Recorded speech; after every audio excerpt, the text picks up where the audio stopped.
ICQ Podcast episode 392, choosing a handheld or Handie Talkie.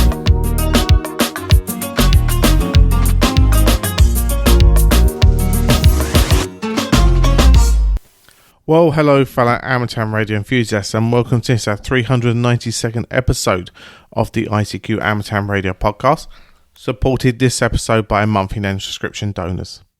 In this episode we join Martin M1MRB, Chris, Mike Zero, Tango Charlie Hotel, Martin, Mike Zero, Sierra Golf Lima, Frank, Kilo 4, Foxtrot Mike Hotel, Bill, Whiskey Charlie 3 Bravo, and Leslie, Golf 0 Charlie India Bravo, to discuss the latest amateur radio news. Myself, Colin M6BRY, rounds up the news in brief, and this episode we have a feature on helping you choose the right handheld or Handie Talkie for you, great for this time of year, just in case there's an opportunity for a gift or spending some present money that might be given to you. Now, as mentioned, it's always your very kind donations that keep us paying our way in doing what we do here on the ICQ podcast. And we would like you to visit our page this month at icqpodcast.com/donate to send any Christmas cheer and wishes our way and help us fund ourselves into the new year. I say anything you can send away goes towards funding the show, so we really appreciate your support. Now, unfortunately, in this episode's roundtable, we had some editing issues, unfortunately, by our provider. I'm not sure quite why at the moment, but we're investigating those at the moment. So it's taken us a long time to edit together the information for you. So I really hope you enjoy the content we've been able to produce. And so if there's anything that we haven't been able to quite mop up in the post-edit, guys, please, hopefully the content masks that problem. So we're going to join the two Martins, Chris, Frank, Bill, and Leslie, as they discuss and generate thoughts, including a new question poll released and plans for the BBC revealed. As always, hope you enjoy. Well, hi guys, and welcome to episode 392 of the ICQ podcast and tonight's news roundtable for that episode. Tonight, I'm joined by Mr. Chris Howard, M0TCH. Hi, Chris. Good evening, Martin. Good evening, the guys in the backgrounds. Very nice to be here on this rather chilly December evening. It is a bit chilly, isn't it? Well, let's hope it gets warmer. I don't like it too cold. Moving to just up the road from me, Mr. Mike Rothwell, M0SGL. What are you up to? Frank, do not even think about telling us what the weather is like in your part of the world at the moment. We've had this discussion off air, and I'm very bitter about it because it's icy and there is snow outside my office here in London. Anyway, good evening. How are we? It's cold. I've got my little heater on next to me. I probably won't be able to do that for very much longer when the energy prices go up and I might just have to freeze. But for the moment, I'm taking advantage of it while I can. That's good news. That's good news we got you. Moving to the other side of the pond, we've got Mr. Frank Howell, K4FMH. Hello, Martin and everyone, and I will not tell Martin Rothwell about our temperature. I will say that we did dodge the tornadoes. There was some loss of life in Louisiana, southwest of us. So we are fine with temperatures and in this household and therein around. We made out okay due to luck primarily. Yeah, well, I'm glad you and your good lady are safe, Frank. But condolences to anybody who lost life or lost loved ones in those tornadoes. I know it's not a good thing. Back to the UK, we have Mr. Leslie Butterfields, G0CIB. Hi, Leslie. Hi, Marty. Good evening, and good evening to everyone there. I'm looking out outside this window, and it's a picture postcard scene. There's a Christmas tree with LED lights flashing on in the background. There's about 6 inches of snow going down the road, and there's cars very, very gingerly going down the road, very, very slowly, so they don't do a Torval and Dean and go spinning all over the place. That's what's happening here. Well, you probably got worse snow than me because it is actually starting to disappear around where I am. But we're only about 20 miles apart, so yeah, could be. How's the QRM there with those LED lights, Leslie? I'm using UHF at the moment, so that's not a problem. As you do. Right, well, Mr. Bill Barnes is hopefully going to join us soon. Mr. Bill Barnes, WC3B. Work has kept him a bit late again, so hopefully Bill will join us in a few moments. But let's crack on. First news story. There is a new general question pool that's been released for the licensing system in the US, and that becomes effective as of the 1st of July next year. Frank, it's a US story, so I'm going to get you to go first on this one, but what do you think? Well, they have made some significant changes. They do make changes each time the pool is updated, but compared to the previous pool, they've got a smaller number of questions. So those of you who are just memorizing the answers, you'll have a little bit of an easier road. But remember, answer C is not always correct. They've got 51 new questions and 73 were eliminated. And I see this as a positive thing.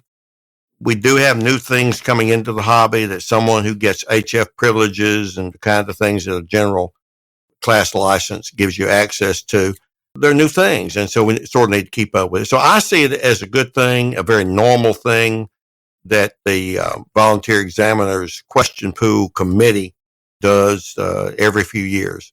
Yeah, I think it's good that they bring new stuff in. Leslie, what's your thoughts? My thoughts are very much along the same as Frank's lines. Technology changes. They may look at certain questions and go, you know what, we haven't quite worded that one right, or that one doesn't quite make sense, or something changes. So it's, like as Frank said, it's perfectly normal.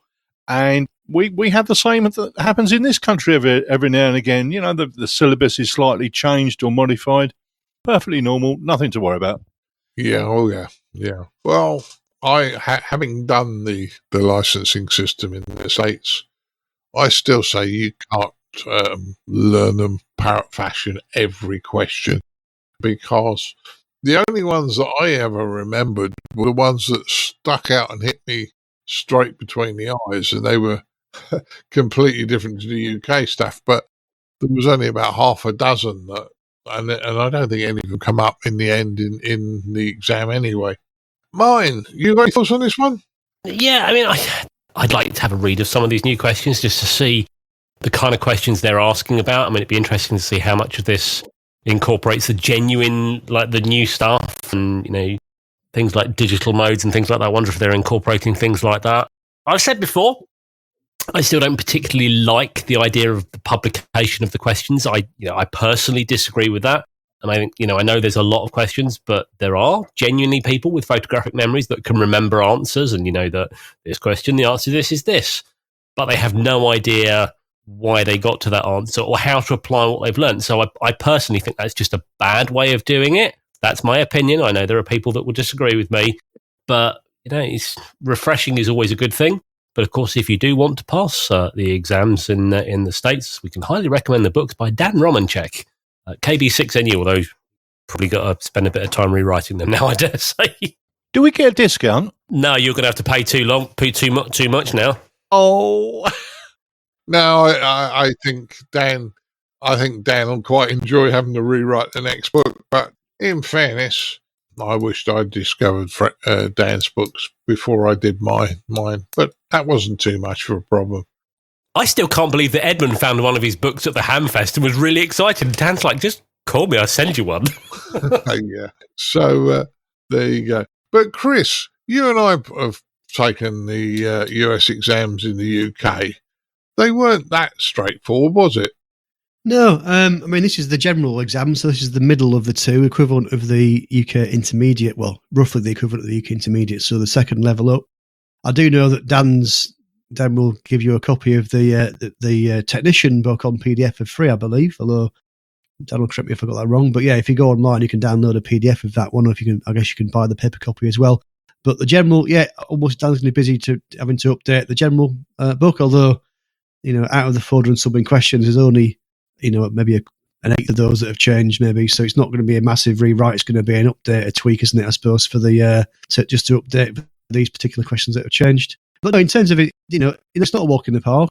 Saying that, when I did mine, in fact, this was now 2020, no, it wasn't, it was 2012, wasn't it, Martin? We took our exams because I had to renew mine this year, sorry, and that the 10-year anniversary. So No, I seem to recall when I took mine, I'd only revised and read the book for the technician exam.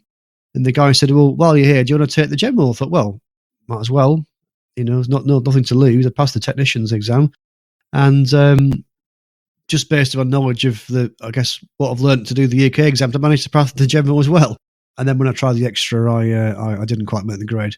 But yes, yeah, I mean, it's not simple, and I kind of agree with what everyone said. Really, maybe not quite what Martin was saying about the publishing of the questions. I haven't really got a massive issue with that, but no, in terms of the, it's good. It's good that they update them. It's good that they fix things. There's always things that can be, improved, and they talk about improving wording and things in some of these, and replacing what they call distractors. So.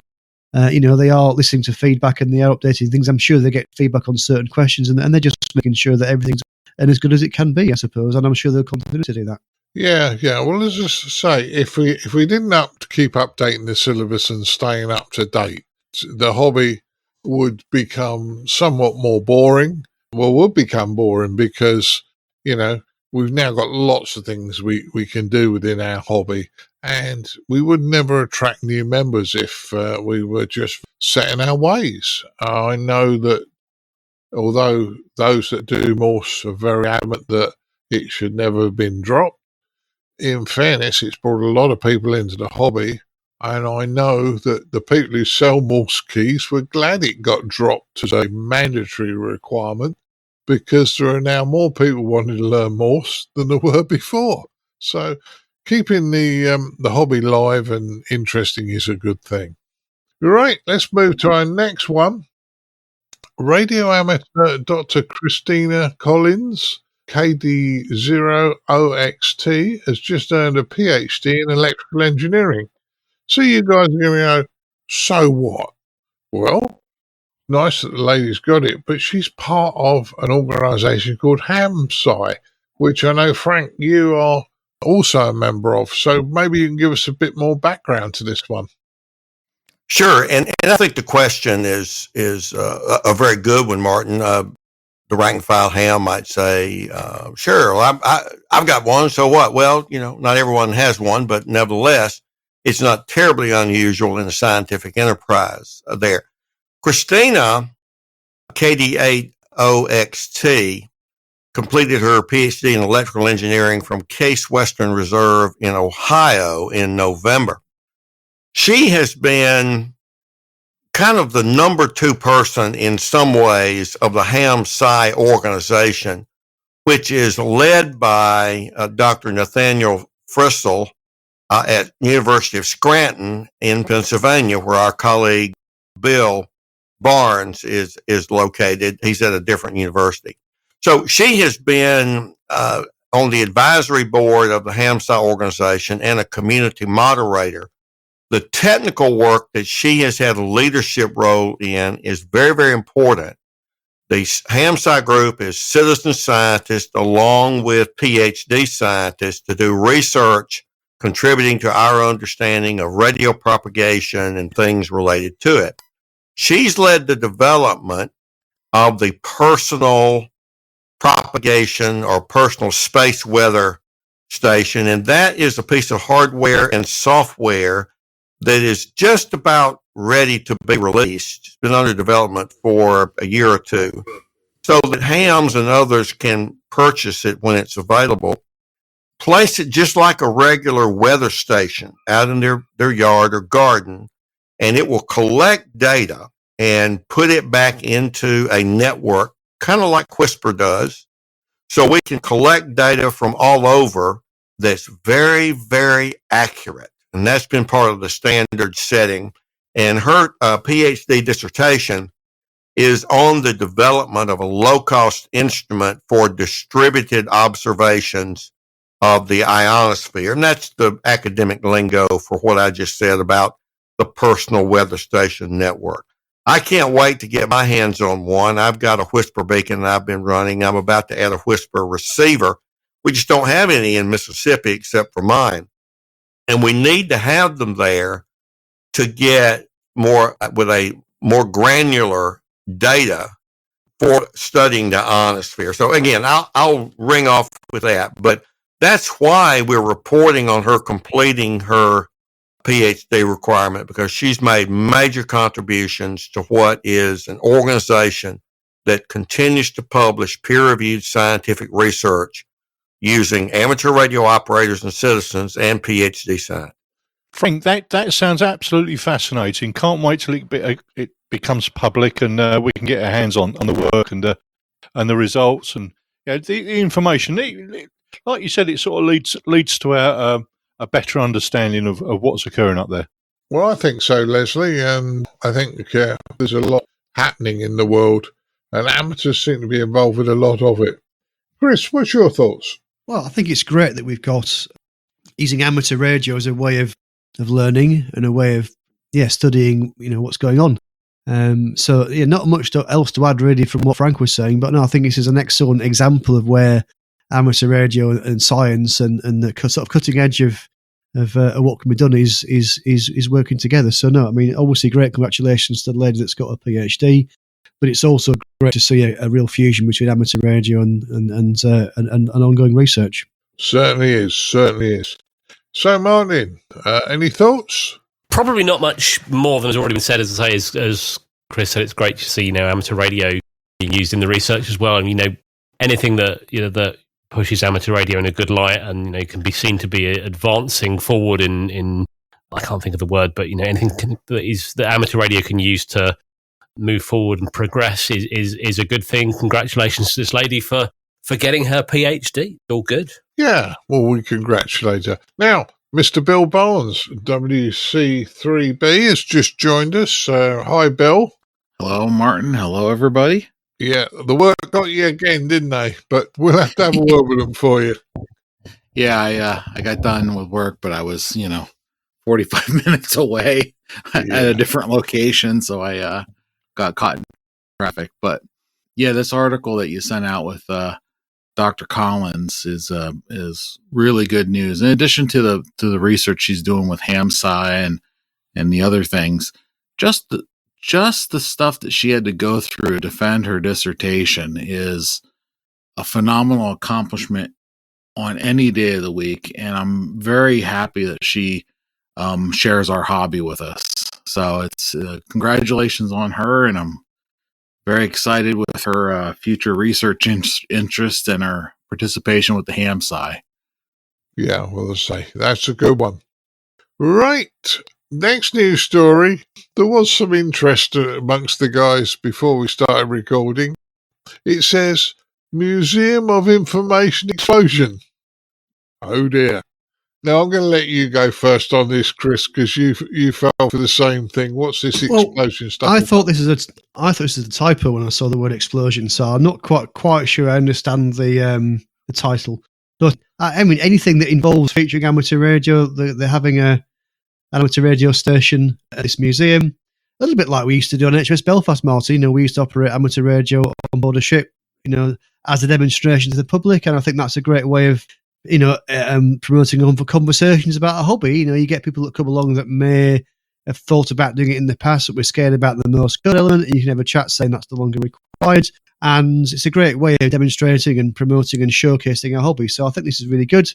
And yeah, hopefully it's a success. Yeah, hopefully it will be. Now, Frank, before we started, we're talking about there's more to this than originally us Brits would have, and quite a number of hams would have actually thought, that Huntsville Alabama is an important place for many reasons. Would you like to elaborate? Sure. Those of our listeners in the States are no doubt well aware of the Huntsville Ham Fest, which is located in Huntsville, Alabama, the northwest part of the state. It was and perhaps still is, the center of the U.S. space program. Many of the rockets were developed there. Back historically, the German scientist Werner von Braun and his team was located there. Then it was a very undeveloped area, and they thought they'd be out in the woods and not bother anybody. So now Huntsville is a metropolitan area and a scientific hub. And so the context of this museum, and I said prior to our recording, someone got real slap happy at the keyboard with the explosion, or Museum of Information Explosion. And I guess their point simply is, from a branding point of view, is, we all talk about the explosion of information through social media, et cetera, et cetera. So I guess they were trading on that. Here's the news story from my take on it.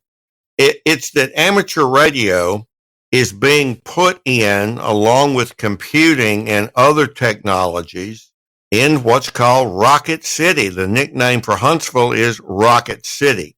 So I think it's a signature moment for amateur radio to be part of this new museum and to be located there in Rocket City, where many, many visitors come. If our listeners ever saw the movie Space Camp, that's a real space camp for young people. I took my son there, and they get exposed to travel in space and doing the kinds of things that a youth camp would do, just like Yoda is a way to expose them on amateur radio, but that one's for space. So for several decades, Huntsville has been a site where there's just tremendous technology, and we're part of it. Yeah. Well, the thing is, Frank, in many ways, when we came over to Dayton in 2019, the team, when you headed home, we spent some more time in the States, and we went to a number of museums. And I've got to tell you, you guys certainly do a really good museum. I mean, I was blown away with a couple of places I went to. So this hopefully will be a good one. Bill, what do you think? I really don't have much updates or thoughts other than what the other folks said. It'll be an interesting museum to visit at some point. Hopefully I'll someday get down to Huntsville Hamfest. And I do like the fact that amateur radio is included. But aside from that, I have nothing else to add. Right. Well, it's nice to know that the amateur radio will be in that museum. And with your US license, people can be put on the air by a control operator, which will obviously make it far more enjoyable for people going to that museum. And hopefully the people manning the station there will spend time with the public. That's one of the most important things they need to do. Right. What do you think on that? Have I left you anything to say, Leslie? No, I think everything's been covered. There certainly is a good synergy between the space technology and amateur radio. And, well, like we've said before on this program, that if it gets the hobby publicity and gets away from our shacks and getting people, members of the public involved, and show them what we can do and what the hobby can do for them, I think it's a great idea. Yeah, I think you're right on that. Martin, last word on this one? Well, I was just thinking, as Frank was saying about Rocket City, I'm like, the term explosion, has that been thought through? A bit worried by that. It's definitely it's an odd title. But, yeah. But I was looking for a sound effect for an explosion, but I can't find one that's funny. I sort of see this as a special event station, and we know what happens with special event stations. There's always someone sitting that's not talking to the public, that's more interested in his contact and things like that. But if I don't care very much for museums. Maybe I'm just comparing that to some of the museums I've been to in the UK. But if it's done right. And, you need visual stuff as well, whether that's SSTV, weather maps, Whisper, something like that. Get them something visual, then show them, what else amateur radio can do. Be that fusion, HF, shortwave, I'm excited by it, and anything that promotes the hobby in a good light. And, we know there are some events, and I'm not going to name them, that perhaps are not the best advert for amateur radio for someone looking in from the outside. But, if you see it in a museum and you see it in the right light, then, this could be the future of our hobby, isn't it? Martin, can I make a comment on that, please? Well, I'm never going to say no, am I? Go on. No, what have I said that's upset you, Leslie? Go on. No, not at all. I think you're absolutely right. One of my pet peeves is where they have a special event station where members of the public there, and the operator is more interested in the radio and doesn't get the members of the public involved. Exactly. You know? Your contact can wait. Talk to him later. Talk to the public now. The guy is in front of you wanting to know more. Yes, exactly. That's what you're there Little for. Tommy's got that is there. He's got his checkbook out, ready to go down to the nearest radio emporium and buy him a radio. And little Daddy, Tommy's I now want one of bored. those. Yeah, and little Tommy's got bored because that man is over there, shouting into a microphone and got SSB blasting out that isn't properly tuned, and like, what on earth is that noise? Why am I interested in that? Yeah, you've got to involve the public. And Yeah, I would say from an amateur radio point of view, us amateurs, we can do amateur radio anytime we want. yes, Spend more time with the public, talking to them, explaining, showing them, and maybe if you can, get them on the air. But yeah, your time should be spent with the public. And many a time I went to the Belfast and never actually touched the radio all day. But I had a lot of interesting and positive discussions with people who turned up at the door and wanted to talk and ask questions. Do you know what? Something that reminds me, Martin. We've probably mentioned this before, but when we went to a SOTA down near on the south coast near Brighton, and I remember putting the antenna up and like people coming up and like, "What you doing?" And your sort of response was fishing. And then you sort of you got them to laugh, and then suddenly you were hang on, where's Martin? Oh, he's talking to them about this. And you're suddenly going into more and more detail about the hobby, and they're just sitting there listening with interest. And I think yes, it's going to delay getting on air. Yes, it's going to you might make a few less contacts, but seriously, maybe there's one of those members of the public somewhere that is going to go home and think, I'd like to know more about this, and they're going to go and Google it and hopefully find the right kind of websites to get involved. Well, you have to have a sense of humour when you as well. Oh, definitely, yeah. I completely agree with what you were saying. We're on the top of a hill with a massive fishing rod. What you do? Fishing? No, I'm only kidding. This is what we're doing. Very quickly, because this is off subject. I remember one year being in Cyprus and I bought a fiberglass fishing pole in Cyprus. And at the back of the apartment block, there was a small tree, and I had it connected to this tree and I had a long wire out. And this woman came round the back of the apartment block and she looked at me and said, "You won't catch anything round here." And I said, "I just got you, love." But there you go. Anyway, that's a naughty one. Let's move on to our next news story. You naughty? I won't believe that. Well, there you go. Martin misbehaving. Let's move on. No, settle down, boys. Come on. I will move to the next news story. Okay, has a new record been set on the lowest ham band in Australia?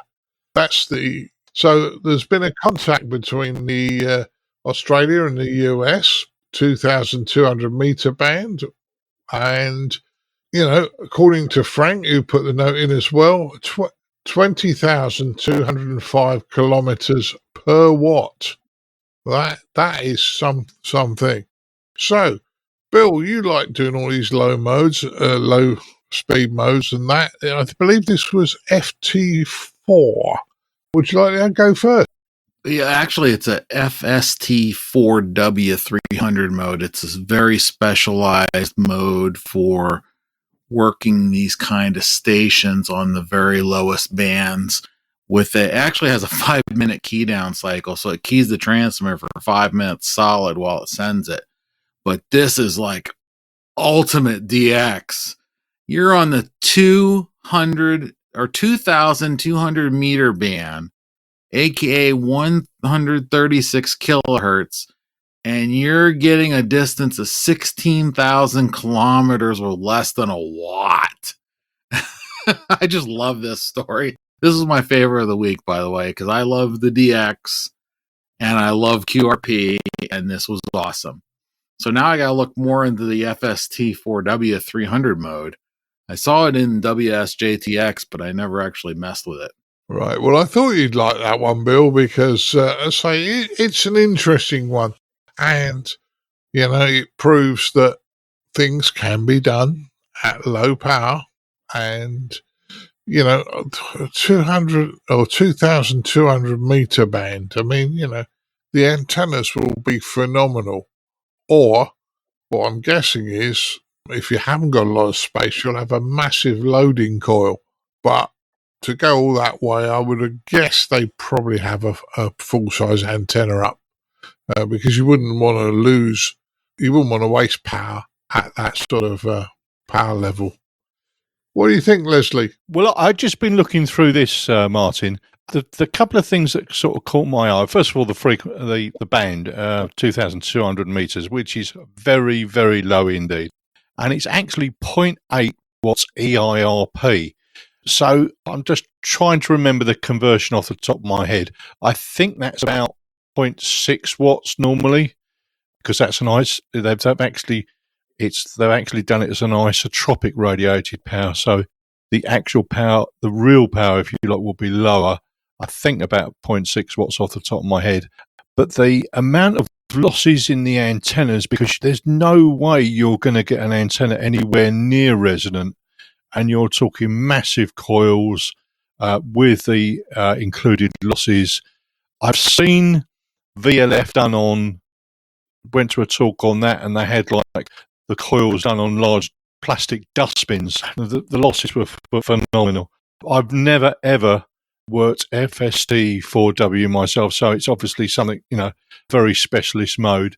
But when you just think about it for a moment, that sort of distance with that sort of actual power limit and those type of losses, that's phenomenal.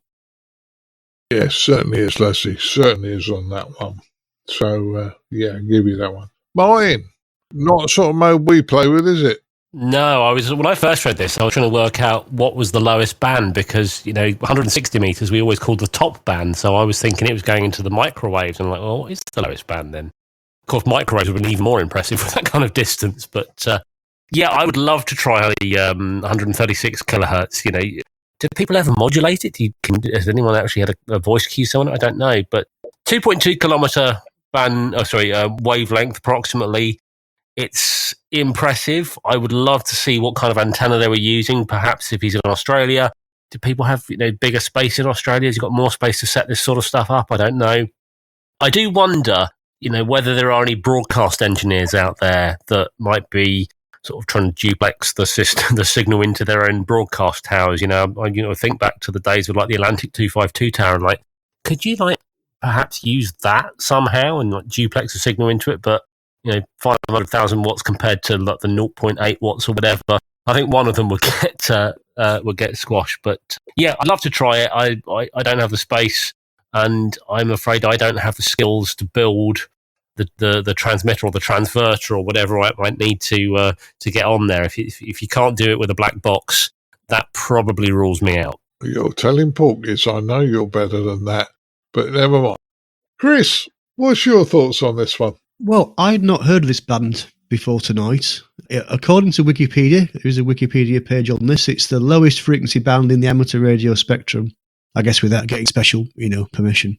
136 kilohertz. So basically, it's just below long wave. So you mentioned about, do we ever modulate this? Well, it would appear that it's only used for CW by amateurs, but if you think about, Radio 4, that's 198 kilohertz. That's AM. Yep. So it's not very far above this.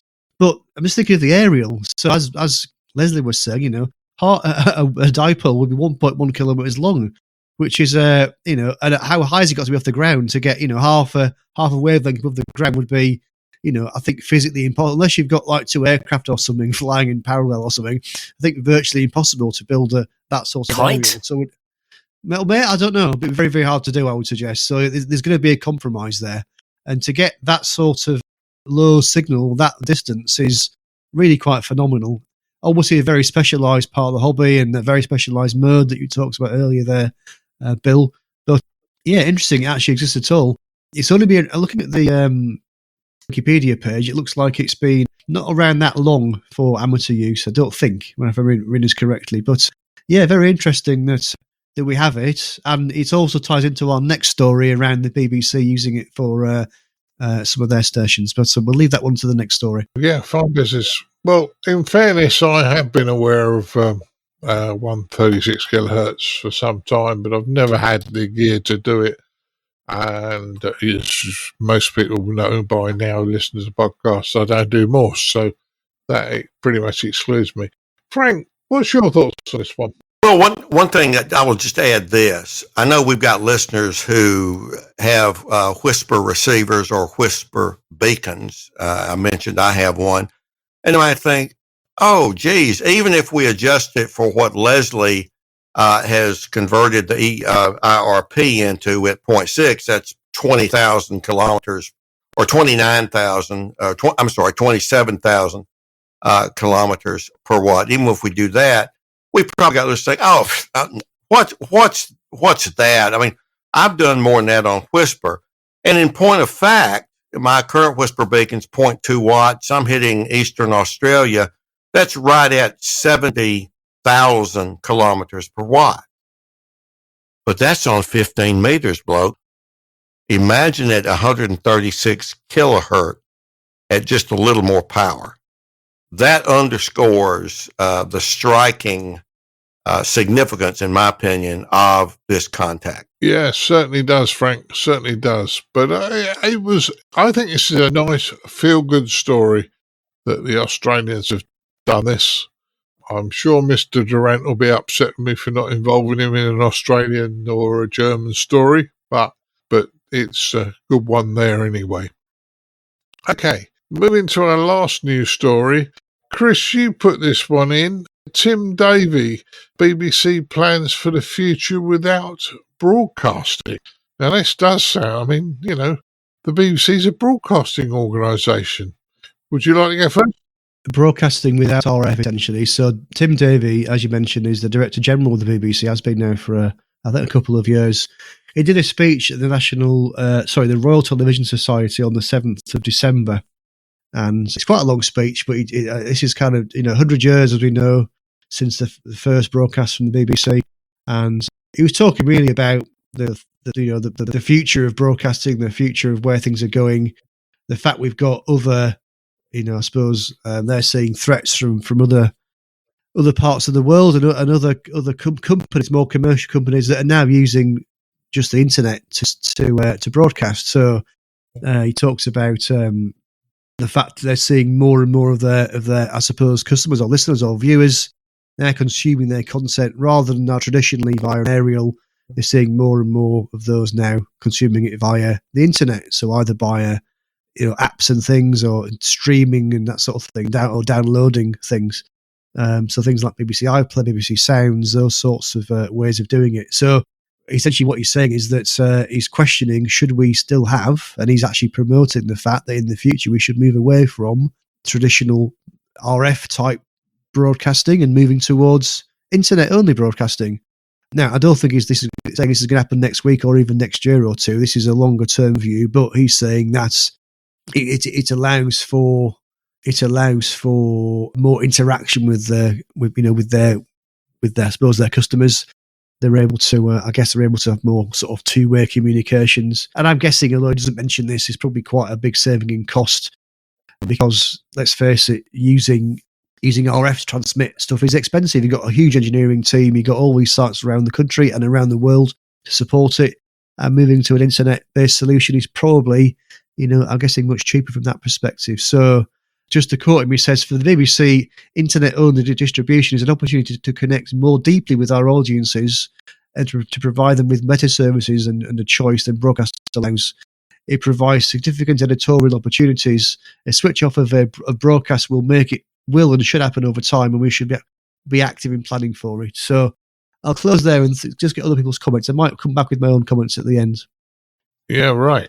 Well, let's see what Martin, you've been in broadcasting. What do you think? Yeah, when I saw this and I was like BBC going online. I mean, the cheeky side of me says, can we then say goodbye to the BBC license? But we have to be honest. Broadcasting via the internet works. That is exactly what we're doing right now.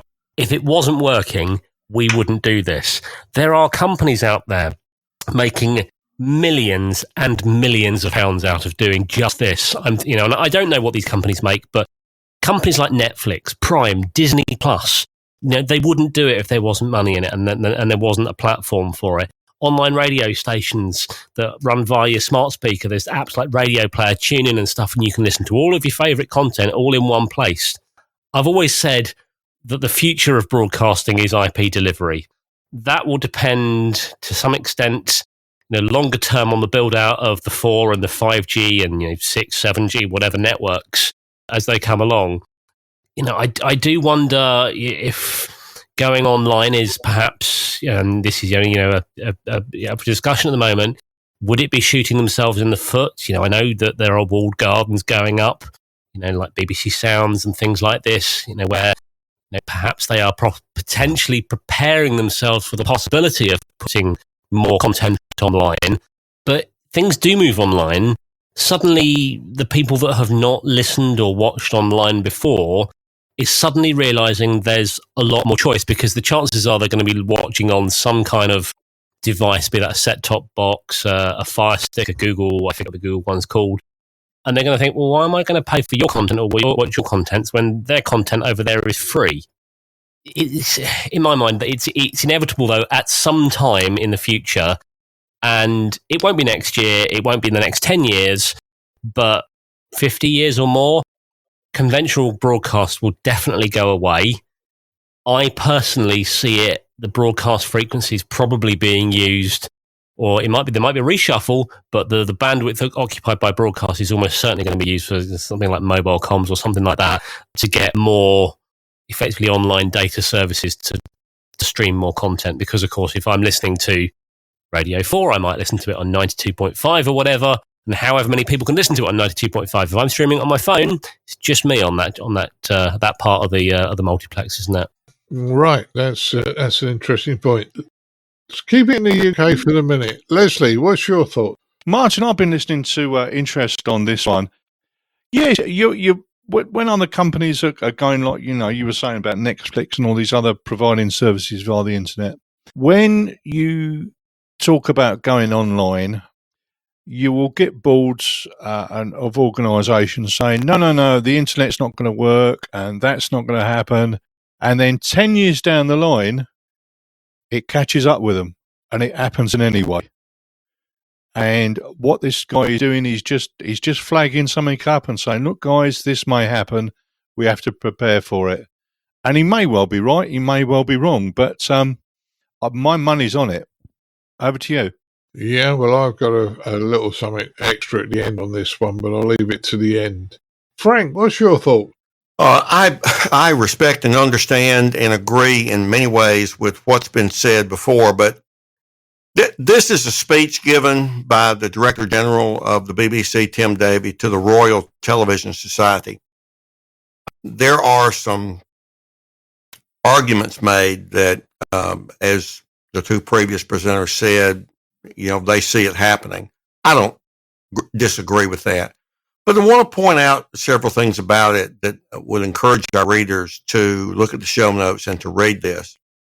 This podcast is from ham radio operators, and yet we're not broadcasting this over RF. We are distributing this over the internet. Now, there are some podcasts that are also broadcast over some shortwave radios.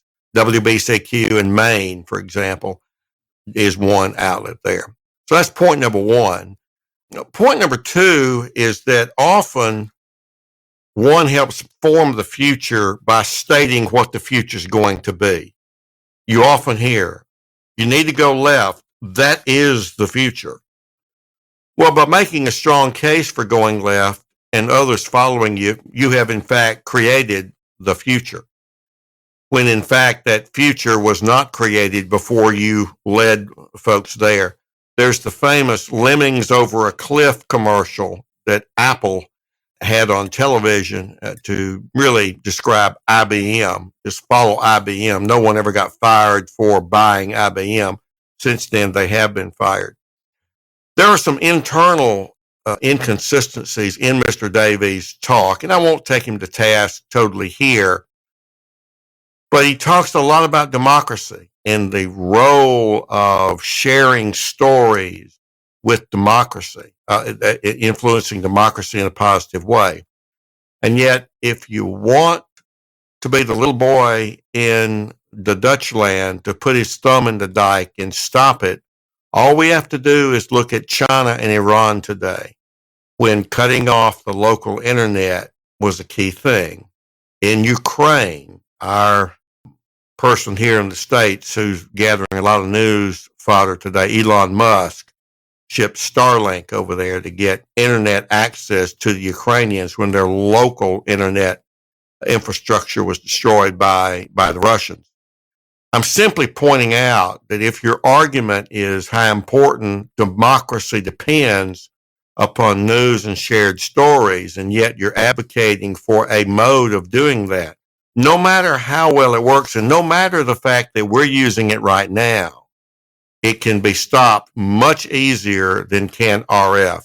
They can't find out what you're used to be listening to on that transistor radio. They can search your browser history, and they can screen your browser access to things.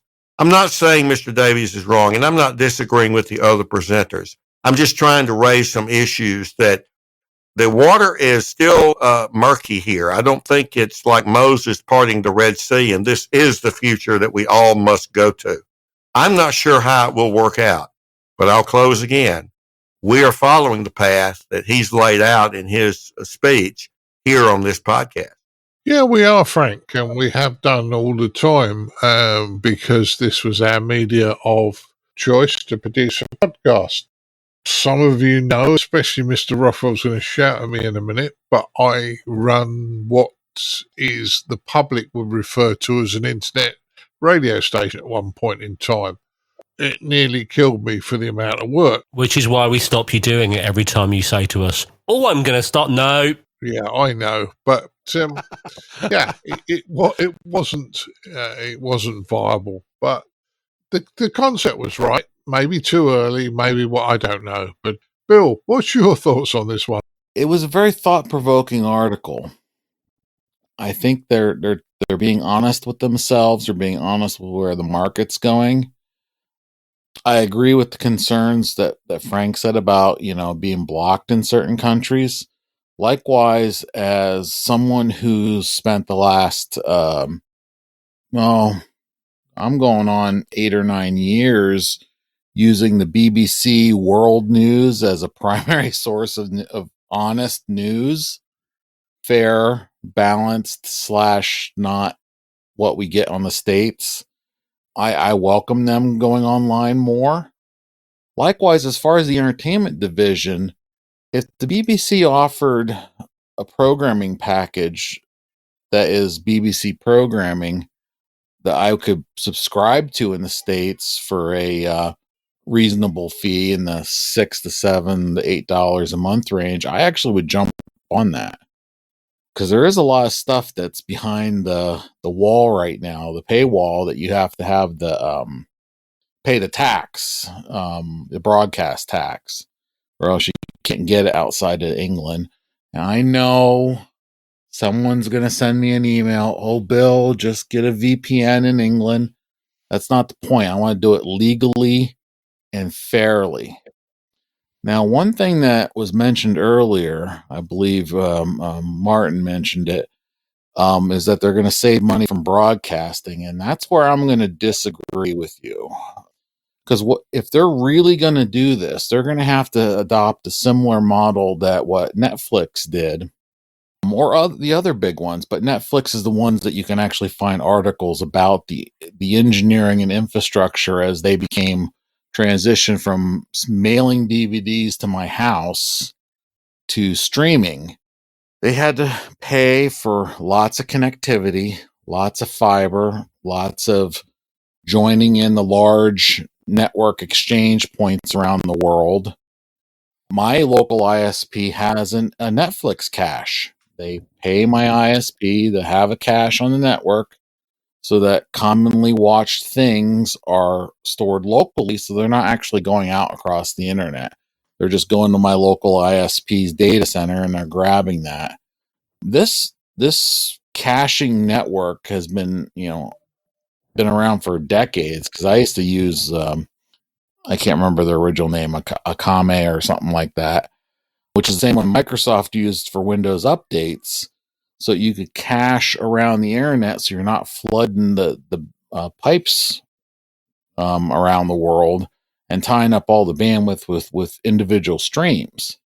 Likewise, the other thing that you'll find out is a lot of these ISPs, basically when they hook up with a large streaming provider, they work out a financial deal. So, for instance, Netflix pays one of the large ISPs in North America a fee so that they get their fair chance at the bandwidth. Now, this is why, I routinely share online. There's two things I routinely share online from the Electronic Freedom Foundation, and that is, we need fiber to every house. Put fiber to every house and give people excessive amounts of bandwidth to truly, experience the internet. Likewise, the other thing we need to turn back on the FCC rules in North America where all bits are treated equal. Net neutrality.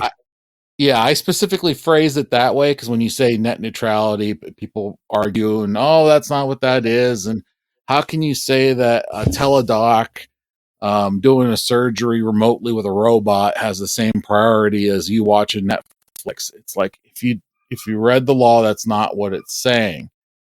What it's saying is you can't say to Netflix, I'm not going to carry your traffic across the internet unless you pay us. And without that framework in place legally, BBC is going to end up coughing up money with the various ISPs around the world to carry their traffic fairly.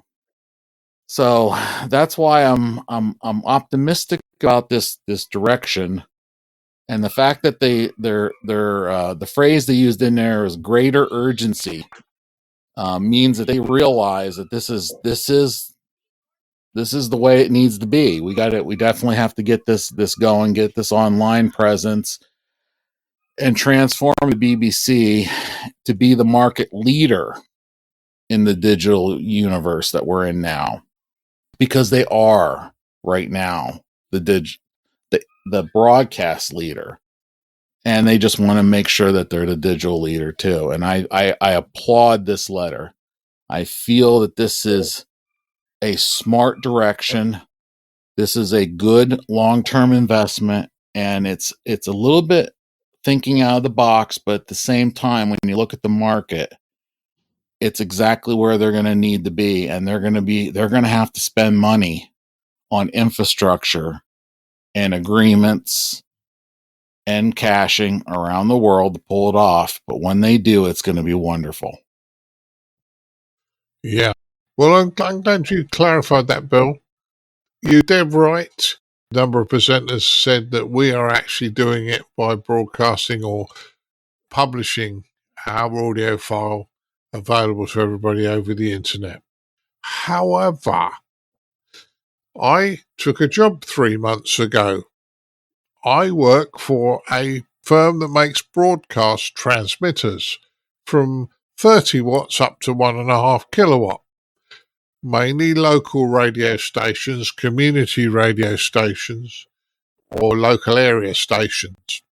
These are for the anywhere between 88 and 108 megahertz, band 2, FM, obviously, stereo, and we are selling them, in fairness, almost as quick as we can make. So, there is still a market, and I am noticing, sort of radio stations have sent stuff back for repair. We've had the odd lightning strike and one thing and another, but stuff gets sent back for repair or for modification or a service. And there's radio stations that I should be able to receive on my broadcast receiver that I didn't even know existed because I never went looking for them, these community stations. So I don't think FM's dead yet. We can make DAB, but there's such a market at the moment for low-powered FM transmitters. And before you say, well, it's just the UK, we sell them worldwide. including the States. So I don't think the FM broadcast band is dead. I think it's probably going to become more for local communities. A change. The key is a change, Martin. Yeah. But I'm giving the other side to it in that what I can actually see in my own eyes is we're making them as fast as we're selling them as fast as we can make them, mate. So there you go. Chris, you said you might want to say something right at the very end on this one. Well, if I'm honest, I think everyone's had to say, and I can't disagree with most of what's been said. I think Frank was talking. I think the only real concern, I suppose, is around the fact that if you're listening to broadcast radio, that's untraceable. Whereas if you're on the internet, someone's watching what you're doing. So there's that. I suppose there is that, maybe that element of, or even the risk of that, where someone, we could say, well, actually, you were watching this channel or you were listening to that radio station or whatever, because that can all be tracked and logged. And so I suppose governments have perhaps got a bit more visibility of what's going on, which is perhaps maybe not a good thing. But I think that's my only concern, I think, about this potential proposal. Right, Martin, Mr. Rothwell, I know you've got a hard stop, so do you want to go first? What have you been up to, and what are you going to rant and rave on today? Well, what have I been up to? What am I going to rant and rave on? So what have I been up to? Obviously, I've been up on the talk group. I'm listening to the talk group most days, and certainly while I'm working at home. I've got the radio on in the background. I can't always talk, but it is here. And it was on at the start of the recording, and then someone came through that I didn't reply to. Apologies, because we were about to start recording. We've got a new repeater, the old DR1 that we had. I think the words had a hard life, hadn't it? And it had been exposed to the elements, I think, when they were doing some work up there. And so we've got a DR2 from Yaesu. Shout out to Carl for making sure we had all the right kit that we need. I tell you what, I've got this on the bench at the moment. I've been programming it up. I tell you what, it is a lot more advanced than the DR1. It can do lots more things. The thing that confused me straight away, it's got 4 aerial sockets on it. I'm like, why has it got 4 aerial sockets on it? I'm sure there's a reason for this. I'm afraid this might be a case of RTFM and get the manual out and try and work that out. I can hazard a guess, but it seems to have 2 transmit aerial sockets. Like, okay, I'm going to have to do some more research into this. So yeah, that's radio-wise, that's what I've been doing. I'm going to tame the next bit down because I've read through what I was going to say and I'm still livid with them, but I'm going to tame it down. I've been trying unsuccessfully to get hold of the RSGB. And bear in mind that the last time I mentioned something on the podcast that I've been trying to call the RSGB for, it got sorted within 3 days of release. So I'm guessing that someone there is listening. I was trying basically to contact them to renew the club's membership because it came up for renewal at the beginning of the month. And for whatever reason, the guy that previously was the treasurer, he said, you can't do this online. You have to phone them. Now, I don't know why we can't do it online. I don't know whether that was just because you never used to be able to do it online or whether there is a specific reason that you can't do it online. But I thought, I'll give them a call and I'll find out. I've had no response. There are various messages left on various answer phones there, all getting slightly more exasperated than the last one, that I've been ignored. And I'm not happy about it. So either way, I've paid the club's membership online. I don't know if it's right. Hopefully it's gone through, but I've not had a sort of an acknowledgement email or anything like that. But as a result of that, I've had a very, very bad experience with the RSGB recently. And I'm thinking about it to myself, and like, why am I paying this? Why am I paying my own membership? And out of interest, I thought I'll look on the website. How do I cancel my membership? And it's not on their website. I'm like, why? So I can't talk to them. They don't seem to want to talk to me. So if someone from the RSGB wants to check your voicemails and get back to me, I'd love to hear from you, please. But yeah, that's what I've been up to. Oh. And I said that was a very, very tamed down version. It was. And the RSG, Martin heard this rant seriously about a week ago, and well, yeah, that is. I think you'd agree that's quite tamed down for the audience. It is, and I'm glad you've been doing something with the new repeater. Hopefully, it'll be back on air with both C4 FM and analog fairly quickly. Yeah. Yes. Okay. Leslie, what have you been up to? I've been rummaging around, Martin, because that EIRP conversion factor is bugging me, and I can't remember what it was. But apart from that, and I'm sure somebody will tell me, but I'll dig it out later on in the week. What have I been doing? Unfortunately, I've not been doing very much because I've been ill for 2 weeks. So very, very little radio to report. But I am back in the saddle again, messing about with bits and pieces. And hopefully I have a lot more to report next time. Yeah, well, that's good news that you are back in the saddle. And I know you've been not very well for a while. So get well soon and come back to full working condition. Chris, what have you been up to? Not a massive amount. Quite a few club things. So, as you know, I'm the club secretary. And we had our inter-club quiz on Monday night. And as we've been reporting at the start of the episode tonight, it's pretty cold. But thankfully, we had about 20, 25 people turn up, which is fantastic. We had 4 different clubs. And thank you to Martin and to our colleague Neil for writing the questions and putting the night on. I did a few emails and things and did a bit of planning around it and got some nibbles. But no, I thought it was very good. We had lots of other folks there from other local clubs. It was a great get-together. And yeah, I thought it was very well. The fact people braved the cold weather was appreciated. So there was that. As Martin Rothwell was saying about the repeater, had to sort of get together and get everyone to agree that, a bit of emergency, our repeater was rather broken and rather poorly, and it looked like it needed to be replaced. So we had to sort of get together the committee and get everyone to agree, and the trustees as well, get everyone to agree that we wanted to pay for a new one, which we've now done, thankfully. So it's sat with Martin Rothwell. So you've got your new toy now. I did a little bit of HF. I've worked, we're now into December, so it's now Yota month. And I've worked a few of the Yota stations on HF, which was nice. One of which, and I can't remember which one it was now, but I think somewhere in Eastern Europe, I was playing with the radio. Someone said, "Oh, my audio wasn't very good," so I turned the RF down to like 5 watts. I think is the lowest it goes to on my radio. I was playing with the ALC settings and things just to try to get the microphone setting right. Went away, came back, forgot that I'd done that, and then one of the Yota stations called CQ, and there was a bit of a pile-up, and I went back with my call sign thinking he's never going to come back to me.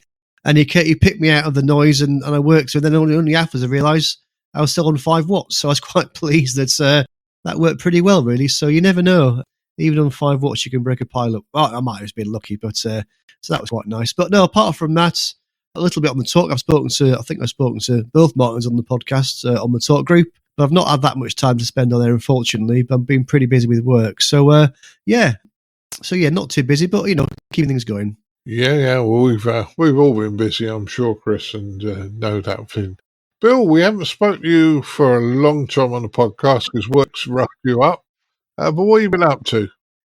Yeah, work's been going from, normally I do a 7.5 hour work day.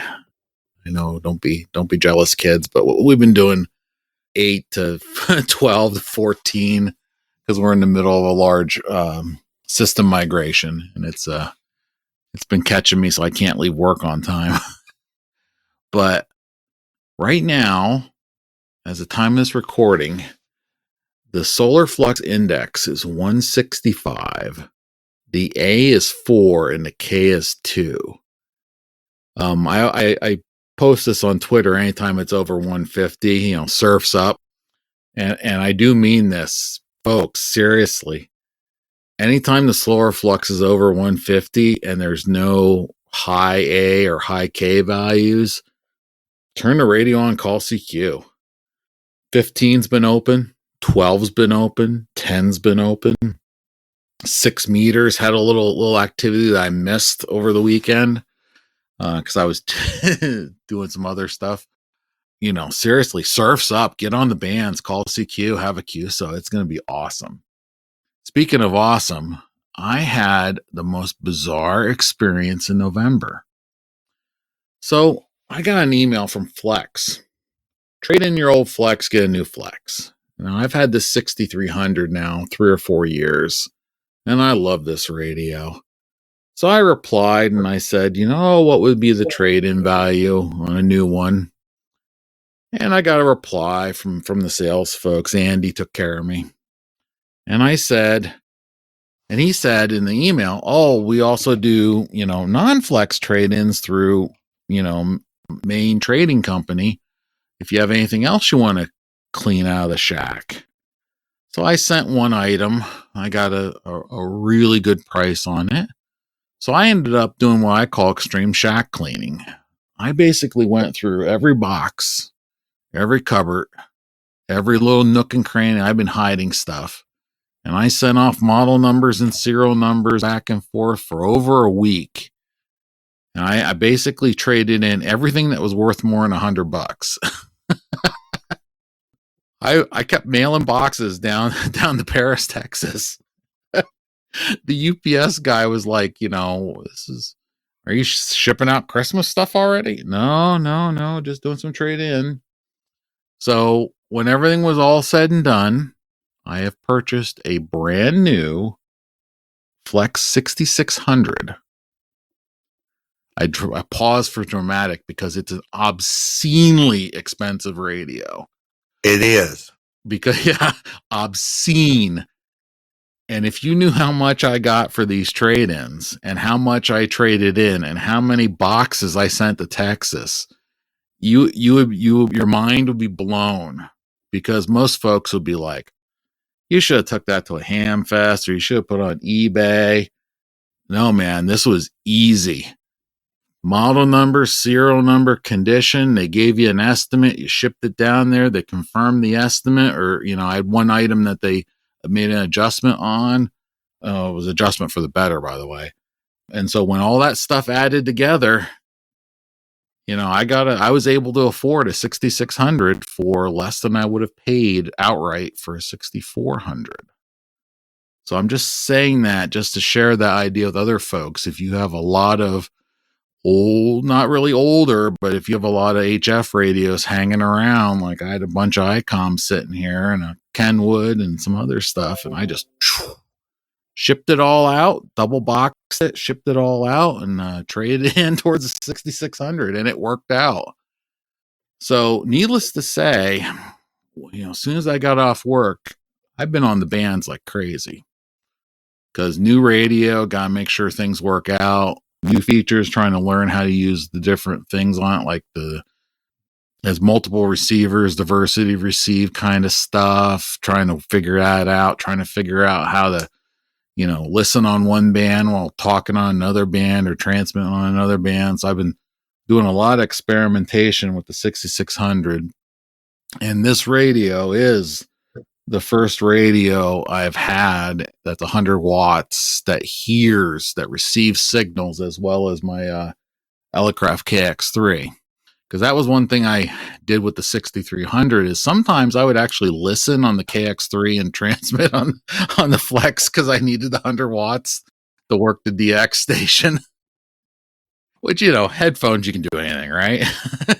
But that worked out really well. So I worked over, according to this, I did over 60 contacts in the last 15 days. And we have FT8, we have SSB, we have CW in here. I got one Olivia contact. Got a couple CW in here, a couple DX stations. 1, 2, 3, 4 soda stations. So I've been very active in the last a month or so since like I said, the Flex showed up right after Thanksgiving. So that would have been beginning of December, last week in November, beginning of December. So it's been a very exciting radio inside the shack.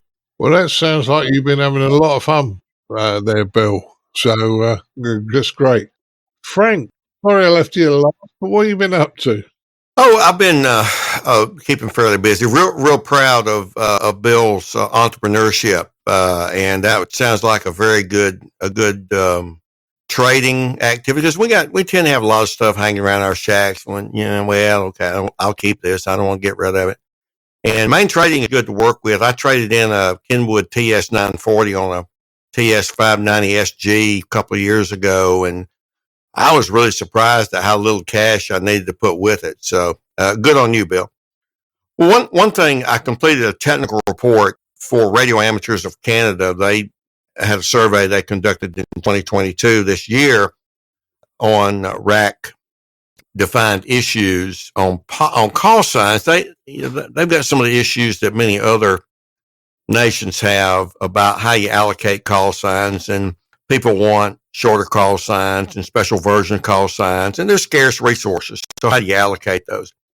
I was in the middle of, as I've mentioned before on the podcast, of analyzing their 2021 survey about ham behavior, and they asked me politely, hey, could you kind of like stop that and do this one for us, because we've got policy set of recommendations to our regulator. I said, sure, be happy to do it. So I got that done. They've been, have read it. Their board reviewed it. They made some changes, like how we, folks down in the lower 48, spell honor, Honor, and north of, the border, they put a U in it, like you Brits do across the pond. So they made some editorial changes. They're technically not licenses there. They're certificates. So they didn't want to change anything about my analysis or results. I cannot say enough good things about Radio Amateurs of Canada and how they've approached this. They just want to get the right answer. How refreshing. I've also finished revising my horizontal loop antenna paper, and Don Fields is going to publish that in Practical Wireless in March, and I've been running some whisper spots on it. One of the things about the HF horizontal loop, at least according to Lawrence Siebeck's modeling that gets cited by everybody, is that on the higher harmonics, there's actually some gain involved. So Bill mentioning that 15, 12, and 10 have been open. 12, I've been hitting Eastern Europe on whisper. I've been hitting Africa on whisper on 12 easily almost every day this week, thanks to the SFI and some other stuff. So that's been revised, and I changed the balun in it. It's really doing well for what it is. It's run around the edge of my shingles on my roof. Now, I want to give a plug for a product that I bought in doing this. It's a book. Like many of our listeners, I've been reading and buying the antenna book from ARL for a number of years. But on the HF horizontal loop, as I've read it, the one I have, latest edition, it was just kind of like, use 450 ladder line and everything's going to be great. Well, I was getting a lot of RFI because of an air conditioner unit. And it was just kind of repeating the folklore about HF loops. And so I bought Rothammel's antenna book, the English version, from the DARC. I figured Ed wouldn't appreciate me getting him to translate that for me. Hi. Very impressed. In fact, I posted a blog article about there being a new sheriff in town now, at least on this particular topic. So I can highly recommend the Rothammel book from DARC as an authoritative reference. It took about 3 weeks to get here, but that was okay. And if you don't have that many doorstops in your house, it can also work as a doorstop. It's 1,600 pages. Bill mentioned the 6600 and his KX3 from Elecraft, and as some of our listeners know, I have a Sherwood Tools webpage, and those numbers were just clicking off in my head.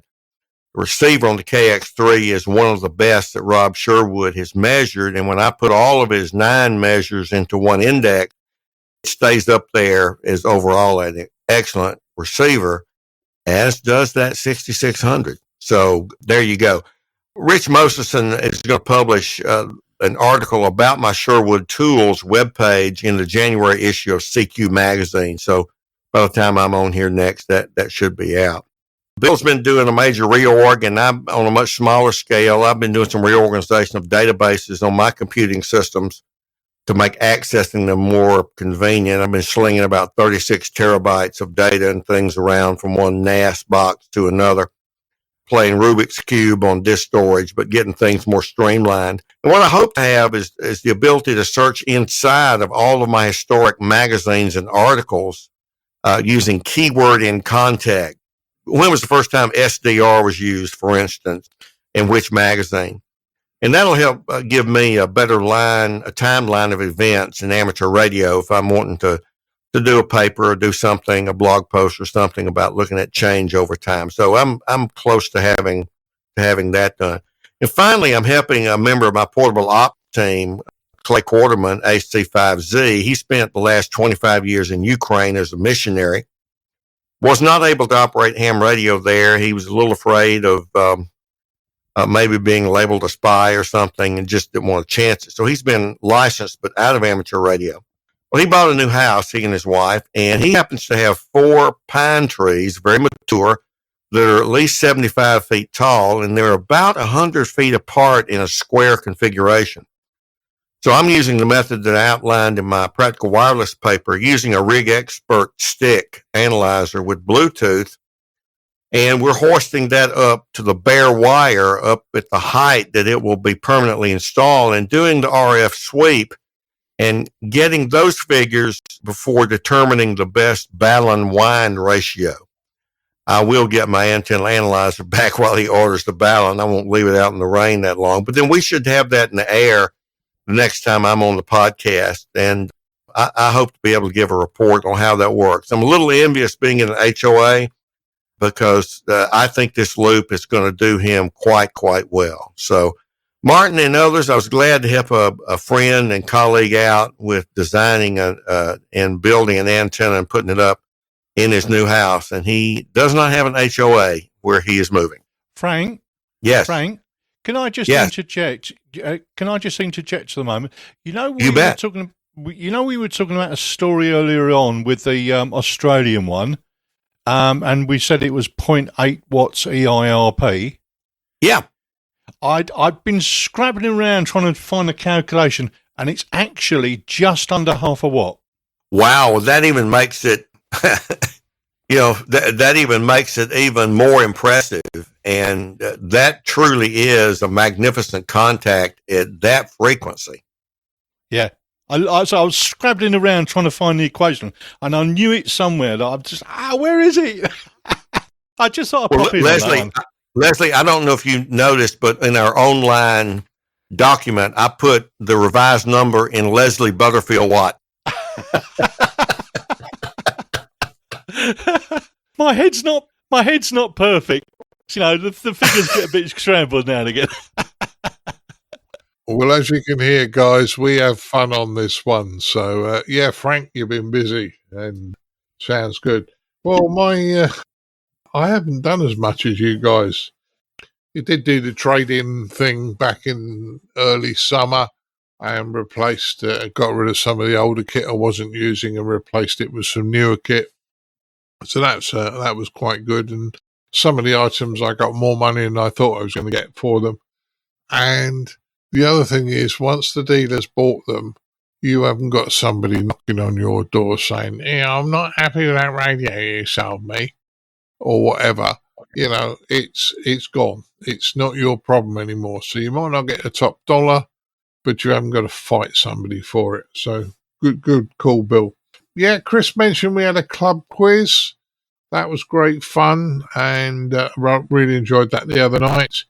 I got given a P25 radio, a native P25 radio, an old Motorola.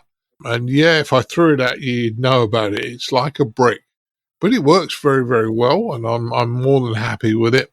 So I can do native P25 onto our digital voice group now, and that works well instead of doing P25 through a YSF conversion. The other thing is I've been playing with my duplex hotspot, and that's working very well now. So I've moved my DMR over onto my duplex hotspot. So I'm quite pleased about that. Last thing is, I thought I'd buy myself a new soldering iron because I had this real cheap and nasty temperature-controlled soldering iron. And I say cheap and nasty for two reasons. It went wrong, and when I looked at it, all the inside and the insulation was falling apart in the element, which wasn't the original problem with it. But equally, when I first got it, I remember trying to do some alignment on an 80-meter transceiver, and the soldering iron was on, and I couldn't do it. And I gave up in disgust and was packing up, turned the soldering iron off, and all the noise went away.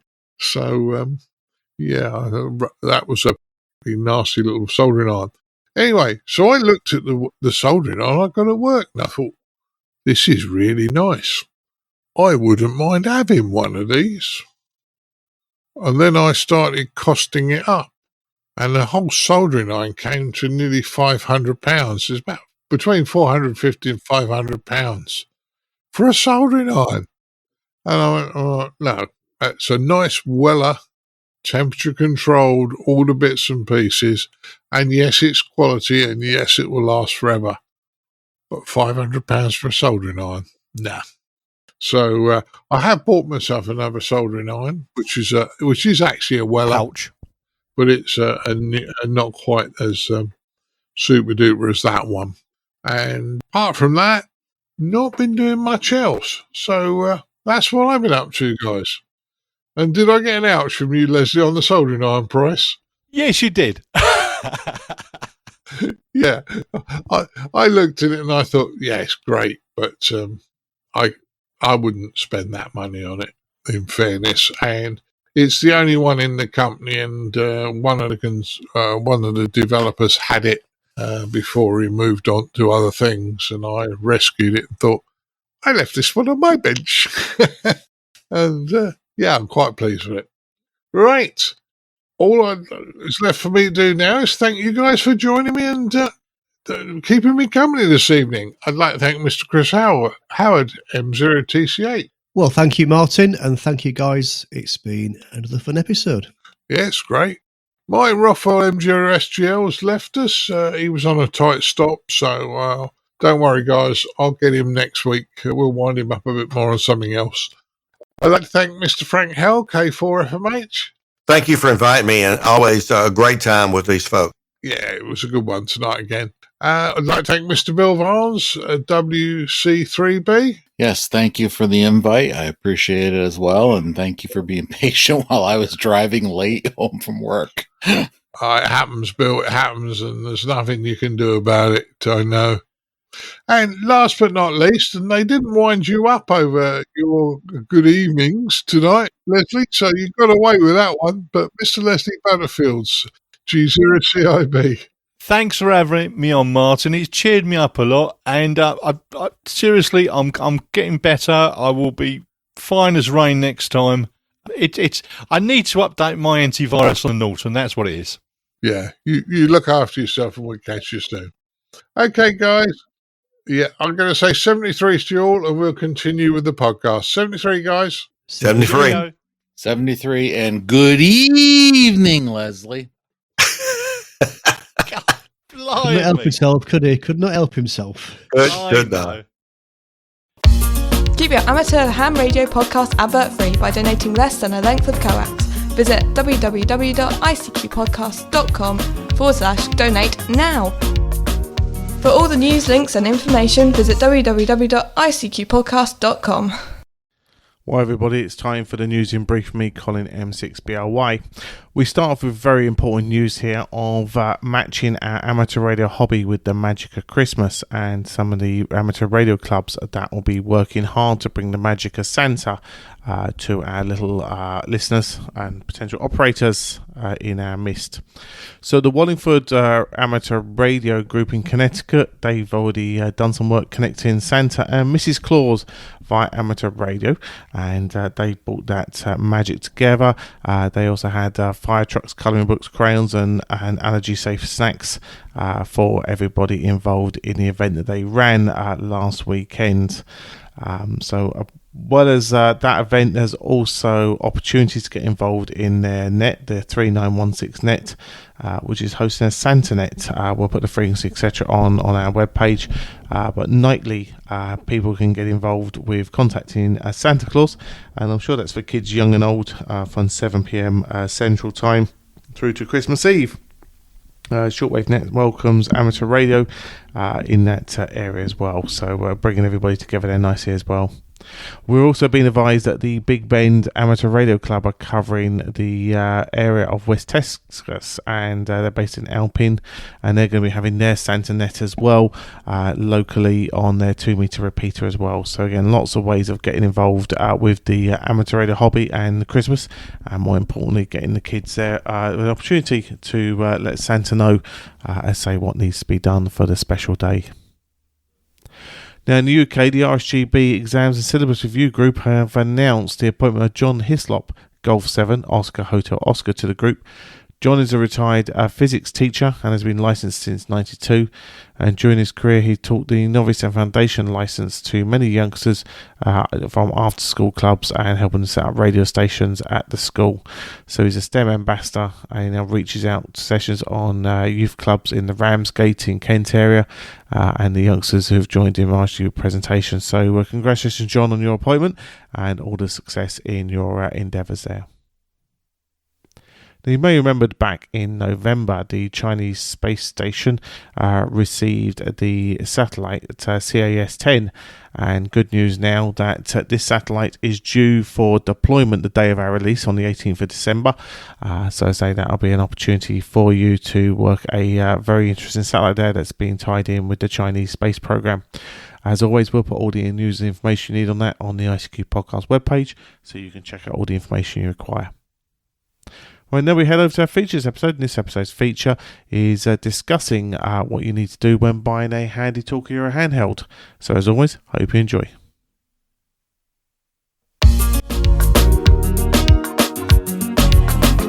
And now what you've all been waiting for, this episode's feature from the ICQ podcast.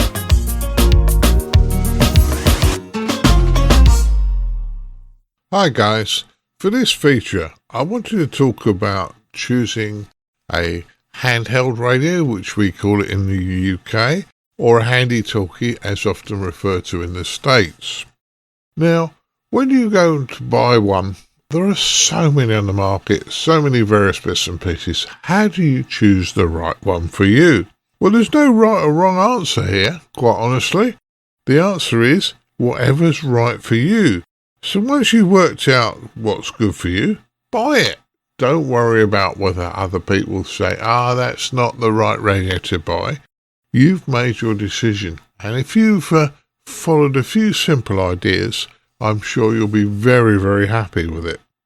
Now, do you buy new or second hand? Well, mostly I would suggest you buy new. The reason for this is that you don't know what life the radio's had. So unless you're getting it at a very, very silly price, as I did with my TYT MD380, and that was for a very specific reason, you don't know whether it's been left out to the elements or anything like that.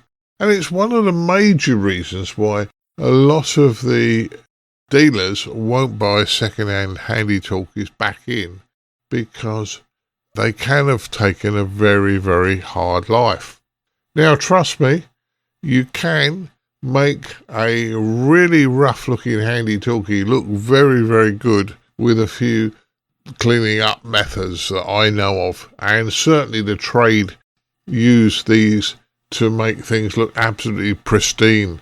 I remember working for a radio dealership, non-amateur radio dealership, and we would get radios come back in off hire, and they would look as though they'd been through the concrete mixer. And by the time I've finished servicing them and re-cleaning them and sorting the case out, doing some work on cleaning the case up, they went out looking quite respectable. So don't be fooled by a respectable looking radio. So that's why I suggest, in most cases, unless you know what you're buying, a new radio. Now, budget comes into it, obviously. You've got to work out what your budget is. Don't overstretch yourself, and think about what you want. Then you need to research the features that you want. Not every radio has every feature. I would suggest you make a list, 4 columns. Put all the features of as many radios as you can find in the left-hand column. On the second column, you put the features you really want, the radio must have, so you can put a tick or a cross, whatever. The next column you want to put in is mark any entries that you don't really care about. For argument's sake, I don't really care whether it's got a torch on the top or not. Most don't have it. And lastly, features that you don't want. So for argument's sake, there might be a very, very important feature that you just don't want. So there's no point in paying for something if it's a feature that some radios charge you more for this feature and you're never going to use it. So this I would suggest you can do in a spreadsheet. If you set a spreadsheet up, you set the template up with all the features that you're going to think about, look at, and then copy that spreadsheet to other sheets within the spreadsheet and mark it up for each individual radio. And then you can go back and evaluate what you've actually looking at and whether which radio is the best one for you, which one fits the bill. Moving down, features. Well, features fall into two categories in my opinion. They fall into the basic features and the advanced features. Now, I would spend more time looking at basic features because these are the ones you use every day of the week. Advanced features are sometimes little more than toys, so think about it. So, basic features, obviously, frequency range, where the frequency should be. Does it cover the amateur bands you want? Well, it ought to if we're buying an amateur radio. But, in fairness, not all amateur frequencies are the same around the world, and we'll come on to that in a minute. Channel step. Well, it's going to step 12.5K, 25K. A lot of the radios will step multiple different steps. One that you may find you don't get is 8.33 channel spacing, and that is purely used majority of the time for listening to aircraft. But we'll come on to that a little bit later. CTCSS is an absolute important. If you're buying something second-hand at a rally, one of these bricks, the chances are something from the 70s that you're buying for the square root of nothing won't have CTCSS. Now, if you're only going to listen to something or you're monitoring a repeater and you've got no CTCSS and you'll hear everything, that might be okay for what you want. But majority of us, it would be absolutely useless. So if you're going to make sure you got CTCSS. How are you going to squelch it? Some of them have a squelch knob. Some of them squelch within a menu. These sort of things. VFO and memory. If you're buying a commercial radio, then chances are it won't have a VFO mode. So therefore, it'll be channel only or memory, and you won't be able to step up and down your frequencies unless you program all of large number of the frequencies into memory. How many memory channels can be stored? Well, that can be useful. People say, oh yeah, well, I only need a few. Well, trust me, as time goes on, you will use a hell of a lot more than you think you will use. Some radios may say have a couple of hundred of memory locations. You think, a couple of hundred will cover me forever. Others have in the thousands of memories. And if you're going to store repeaters for a country or a massive area and you move around a lot, then that may be your option, having lots. Advanced features, well, things like talk out timers I would class as an advanced feature. If you haven't got it, it's not going to create any problems. Automatic repeater shift is something that's fitted to some radios. It's an advantage in some ways and a disadvantage in others, because for 2 meters, pretty much worldwide standard is that the repeater has a 600 kilohertz shift. Now, in the UK and possibly in other parts of the world, for 70 SEMs, there are all sorts of different repeater shifts. There's 1.6 megahertz, there's 7.6 megahertz. There's 9 megahertz in the UK. So having an auto shift is not going to help you very much. So auto repeater memory shift is not necessarily a big advantage. Keypads. Well, it depends what you're going to do. If you're not going to do very much, then the keypad really doesn't really help you that much. It just gives you more things to get knocked and fiddled with by your colleagues that might upset what you want to do. And I put in here things like torch adapters. You know, I've seen torches on top of some of the cheaper Chinese ones, and I thought this was a gimmick until one day I was out and I dropped my car keys on the floor and I only had my Handie Talkie. Oh, it was really useful, but it's an advanced feature you don't necessarily need.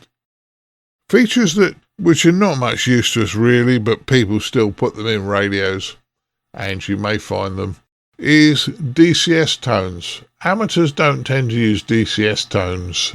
We use CTCSS. If you've got a digital radio, things like Man Down and Lone Worker are really digital things, but used in a commercial market. Would never be used in amateur radio, so you can pretty much dispel those. And Roger Bleep. Oh, that was from the CB days. Nothing wrong with CB, but it really do your head in. Keep hearing a Roger Bleep every few seconds. That would do your head in, so not something you particularly want. Now, should your radio be wideband or just for amateur radio? Well, if you're buying one of the premier named radios, then they will be locked to the amateur frequencies. Now, the thing is, if you buy a radio in the UK and then you go on holiday in the US, the US 2-meter band is wider in the US. The 77s band is on a completely separate set of frequencies. Therefore, you know, without modifying it, you can't take your high-grade radio to another country and use it sometimes. So having a radio that's wide-banded, and you can wideband most radios if doesn't come out of the box, but just think about that. So there are differences there. And as I said, some radios don't do the 8.33 Hz channel spacing, but if you're doing that, you really need to have AM receive. Handie Talkie is predominantly your FM. So, you know, it's no point in having 8.33 channel spacing if you haven't got AM, because without that, you couldn't listen to the aircraft bands. Battery capacity is another one you need to look at quite seriously. Good battery life and longevity of operation is important.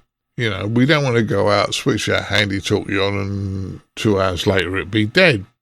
So, if you're out and you rely on a radio for the day, you're looking for one that should have a battery life of about 8 to 10 hours, I would suggest. Now, DMR tends to, the digital mobile radio stuff for DMR tends to have a longer battery life. That is purely how it works, and we're not going into it in this instance. But look at the battery capacity. The bigger the milliamp hour the battery, the longer your radio will last. The downside is the longer it will take to charge. Next thing is build quality. Now, build quality is one of those things. You look at a radio and you think, oh, this is built quite cheaply. Now, some of the cheap ones are quite poor build quality in comparison to the premier grade radio that you'll pay 4 or 5 times the price for. So there is a build quality in it. However, if you're going to use your radio in a position where it's likely to get damaged, it's likely to get broken very easy, all these sort of things, or lost, then build quality might not be your biggest priority, because if you're suspecting it to get lost, damaged, broken, then why would you pay for a premier radio? So the cheaper ones might actually come in. And most sub £100 or $100 radios are usually the poorer quality ones. And you kind of get a feel for the quality by how it fits in a hand, that sort of thing. Accessories. Well, most accessories are nice to have and often very rarely used, let's be honest about it. But the most important accessory in my book would be a second battery. If you're using this very, very regularly, then get a second battery for your radio. You might, the last thing you want to do is be out and have your radio die because it's got no battery. Stubby antennas is one that people used to ask for in the commercial market. What they don't realise is you put a smaller stubby antenna on your little Handie Talkie, you're effectively crippling that antenna even more than it already is. So your range will drop significantly. Now that might be okay if you've gone to a rally and the rally's in a couple of halls, and you only want to talk to your mate in the next hall. That's probably all right. But just be aware that it's an expense that you don't really need to have. Earpieces, well, yeah, they can be very useful, and certainly, but you don't have to necessarily buy the manufacturer's version. There are others on the market. Cases are another thing that often gets sold at time. When you buy your new radio, you think, don't want to get it marked, don't want to get it damaged. You stick it in a case, and the dealer rubs his hands together because he makes a bigger margin on selling you the case than he will on the radio, percentage-wise. So, cases, up to you. They're not necessary, really. And some radios you can get battery packs where you can put alkaline batteries in a battery pack and stick on the back of your radio. Great idea if you're out and about and you're going to run out of battery or whatever, or on holiday and you can't get to a power point. However, often the radios that run on AA battery pack run on reduced power anyway. So you may find your radio do 5 watts but only do 1 or 2 watts on alkaline batteries. Just be aware, that's all. Ease of use is another thing I think we all look at. The sort of thing when I say ease of use, the size, the weight of the thing. I've got a Handie Talkie that's a monster and it weighs almost as much as a brick. Great radio for what it does, but it's not got ease of use. Never designed for that. That's not a problem. The controls and where the buttons are. Do they fit the hand right? Are you fumbling for the PTT? Some of this, you can look at and see from the spec and pictures. Some of it, if one of your colleagues at the club or friends of yours have got these Handie Talkies, then you could also have a look at theirs and just see what it's like. I remember when I put my Anytone 878 in Martin Rothwell's hand, he looked and went, yeah, I like this. This has got a nice feel. This feels quality. So, that was his call, and that's what he thought about. How well does it fit the hand is the important one. I used to joke that the Belfang UV3R was a handbag radio. Now, that's not. The ladies used to grin and say, you're dead right, Martin. You're not being sexist on this. You're dead right. Ladies often have smaller hands than us guys, so if you're buying one for your good lady, think about it. The size of the thing, whether you can operate it easy enough. Programming and software. Well, come on guys, whatever you do, don't buy a radio without a programming cable, because programming these modern Handie Talkies up is an absolute nightmare trying to do it from the front panel. It's doable, but it's not friendly, and the frustration level goes through the roof. Trust me, I've done it. Secondly, if you're buying a second-hand radio, and this is quite an important one, buyer beware. If you're buying a second-hand radio at a rally, it might be a really, really good deal. But has it got a programming cable? Now, if it hasn't got a programming cable, you could be quite snookered, because when you come to program it, you might have a cable that looks like the same, but they're not all wired the same. Some have electronics in, some are straight through, some use different connectors on the 2.5 and 3.5 mil jacks. So you've got to make sure you got the right one. Or it may have a plug that's proprietary to that manufacturer. Now, what are you going to do? So you go, oh yeah, well I bought the radio, it was cheap. And then you go on to, or wherever, one of the auction sites, and you start looking for cables. Now, my ICOM ID92, my Yaesu FT2D, for argument's sake, which both came to me without programming cables. The FT2D I bought. When you start looking at the price of them, these cables, they were both around the between 50 and 60 pounds. Or in the States money, probably about $70 or $80. Now that certainly makes a cheap radio at a rally not so attractive after all. Even some of the Chinese ones can be a little bit more expensive. However, some of the other radios from China, the programming leads are often a lot more economical. And you can always make your own programming leads. That's another thing. So if you're going to buy a radio, make sure you get the programming lead for it. That's all I'll say on that. Digital mode is the last thing I've added. And I put this in at the end because, quite honestly, most of you are going to go yes or no. It's a yes-no answer. Do you want to do digital modes or digital voice, or do you want to just do analog? Well, if you buy a radio that does digital voice, they pretty much do analog as well. So it's a dual mode thing, but it does depend on you.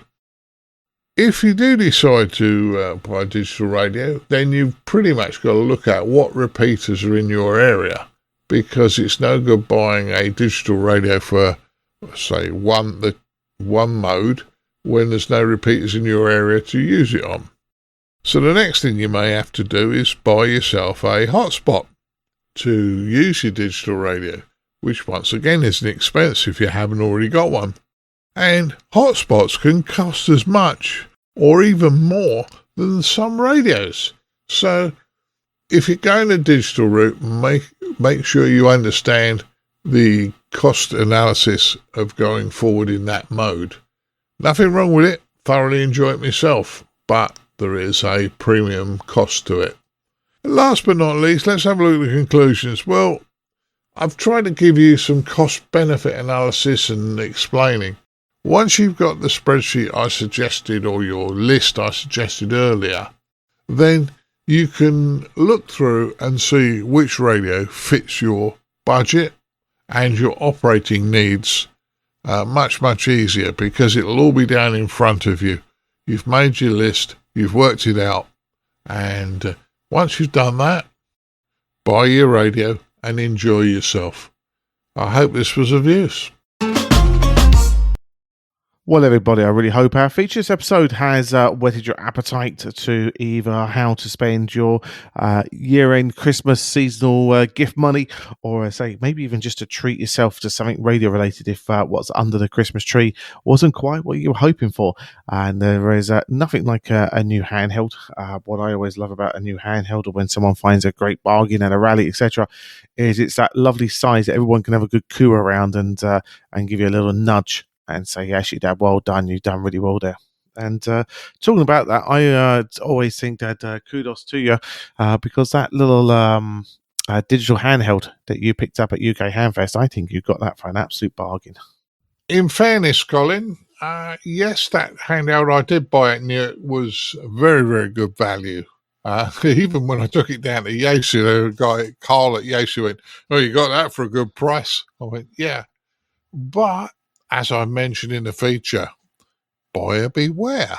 A programming lead for that radio, if you don't get it when you buy it second hand, is going to cost you at least £50. That's a lot of money. Fortunately, that particular radio, you can program it a different way by programming the SD card that you put in the radio. So you do all the alterations to the SD card, and then you load the SD card into the radio to make the alterations in the radio. But other things, other radios, some of the more expensive, the Yaesu, Kenwood, ICOM, etc., you could be paying, £50, £60 for a programming lead. So be sensible about it. Yeah, exactly. And as I say, so fingers crossed. Hopefully everybody gets what they want as a gift at the end of this year. But if not, as I hopefully that will point you in the right direction. Right, well, we need to thank our team that took part in the last news roundtable for 2022.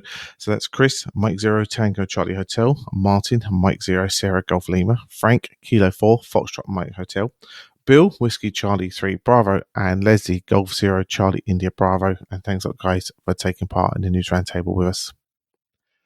Now, we'll be keeping an ear out, obviously, on the ICQ podcast digital group over the Christmas break. So I say, if you want to get involved, is where you find out about that is go to the ICQ podcast webpage, and there's a few pages there about how to get involved in the digital group, how to find us, etc. And we'd love to hear from you, particularly, say, if you've got a new toy that you wish to try out on that digital group over the Christmas holidays. Well, I think there's only one last thing to do now this episode, Dad, and I say to wish everybody, our donors, listeners, supporters, contributors, etc., a very happy Christmas, a wonderful holiday, a great break, etc. And I think as well, it's very important that we root around and hopefully find not a chocolate biscuit today, but I think a mince pie and a cup of tea for Mrs. B. Yeah, Colin, no problems at all. We'll find your mum a mince pie and a cup of tea shortly, and I'm sure we'll both sit down and enjoy it. Now, guys, don't forget, you might be on holiday. The ICQ podcast team will be busy over the Christmas period. I'm sure some of us will be on the talk group, and equally, we'll be recording episode 393 between Christmas and New Year. So, dedication from the team. I've already had at least two of the team confirm they're definitely going to be there with me, but I would be very surprised if it isn't the whole team. So there you go, Colin. Good news. And all's left me to do is say 73s to our listeners. Yep, so 73 is all. Enjoy the Christmas break, and we'll catch up again in a fortnight's time. See you later. Bye-bye.